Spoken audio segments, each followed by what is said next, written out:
இந்தியாவுக்கு வந்தாச்சு. ஆமாம், நம்ம தலைவரோட புன்னகையை பார்த்தாலே தெரியலையா? என்னதான் வந்துட்டு நம்ம இட்டாலியன், ஃப்ரெஞ்சுன்னு 1008 ரெசிபி பண்ணாலுமே நம்ம பிரியாணி மாதிரியான ஒரு இந்தியன் ரெசிபி யார் பண்ண முடியும் சொல்லுங்கள்? அதுலேயும் இந்த டைம் எங்கள் ஃப்ரெண்டு ஒருத்தவங்க சூப்பராக பிரியாணி செய்வாங்க.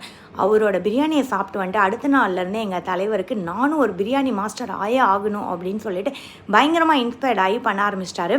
ஆனால் சும்மா சொல்லக்கூடாதுங்க. ஃபஸ்ட் டைம்லாம் வந்துட்டு அவர் இவ்வளோ வெளுத்து வாங்குவார் நான் எதிர்பார்க்கல. நான் நினச்சேன் ஃபஸ்ட்டு ட்ரையல் அண்ட் எரர் பாரு, அப்புறமா வீடியோ எடுக்கலாம் அப்படின்னு. முடியவே முடியாது. ஃபஸ்ட் டைம்லேயே நான் சூப்பராக இம்ப்ளிமெண்ட் பண்ணுறேன் அப்படின்னு சொன்னோன்னே சரி ஓகே நானும் வீடியோவை எடுக்க ஆரம்பித்தேங்க.